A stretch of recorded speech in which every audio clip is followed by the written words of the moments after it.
guest, Dr. Armaiti May, vegan veterinarian. Have known her for a number of years, and one of her missions here on Earth is to make your pet healthy. She's very caring about animals. That's what's interesting, Dr. Armaiti, is that many times people think, well, an animal is an animal. They're going to eat what they want to eat. It's all about the food chain. But Dr. Armaiti actually counsels these people and says what is best for their animals. And not, of course, all your animals are vegans, but you do try to lean the owners toward that, correct? I prefer to use the term guardian because I don't believe we own life, and I do try to encourage people to think about alternatives to the traditional meat-based dog and cat foods. Dogs can definitely thrive on a vegan diet, and there are many vegan dog foods available that meet all their nutritional requirements. However, in the case of cats, it's more difficult to get them to go vegan because even if the food meets all of their nutritional requirements, they can still develop urinary problems because vegan food, since it is plant-based, tends to have an alkalinizing effect on their urine, and that can result in crystals forming, which can result in blockage of the urethra, and that can actually be a life-threatening problem, especially in male cats. So I would advise anyone who wants to get their cat to go vegan that they monitor the urine very carefully.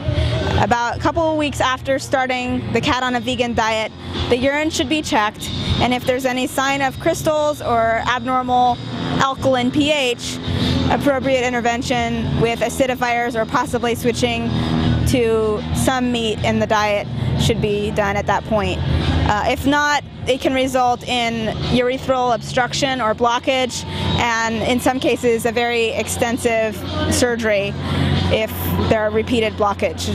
It's interesting that you're talking about cats. One of our friends, Kobe, who has a vegan potluck in Northridge, she was talking to me about a friend of hers that had a tiger from a baby and raised the tiger vegan, which I felt was incredible because, I mean, you would think that this creature would totally be carnivore. What do you have to say about that?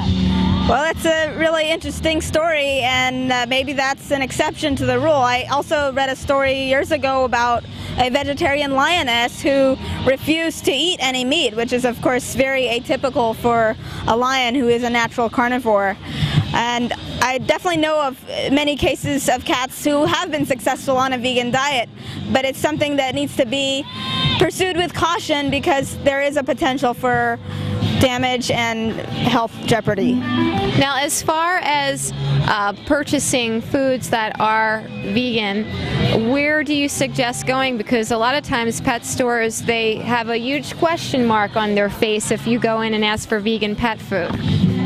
Whole Foods is a good place to look for vegan dog food. They have V-Dog Food, which is here at WorldFest today.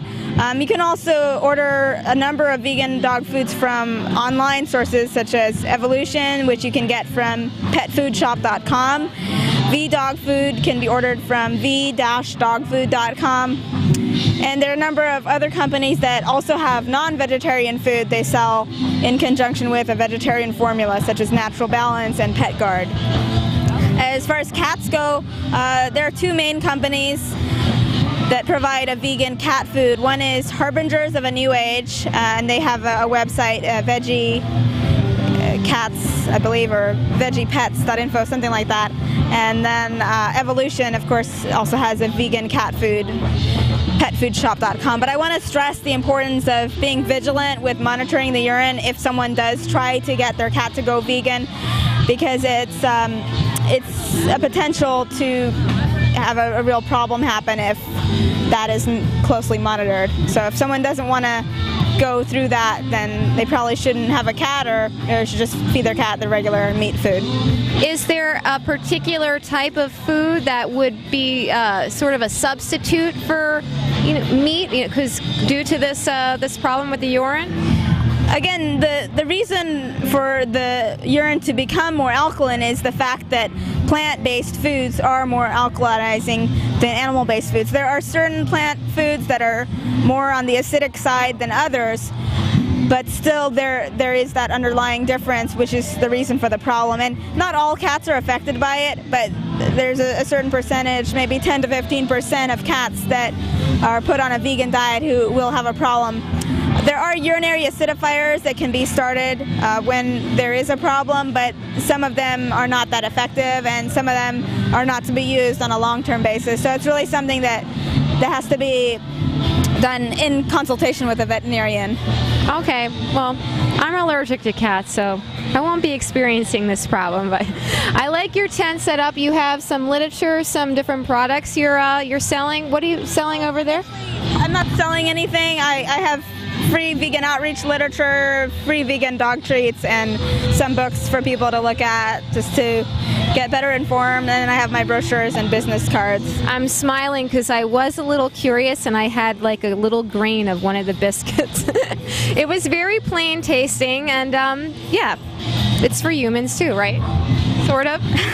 That's why I didn't eat the whole thing, just a little grain. I didn't want my cameraman to frame me, by the way, eating that. Well, it's vegan, so I think you'll survive if you eat a little bit of it. Woof. Okay, Dr. Armaiti May, thank you for being with us here at WorldFest 2009. You have brought a lot to the table, a lot to the plate. Thank you for your care. Thank you.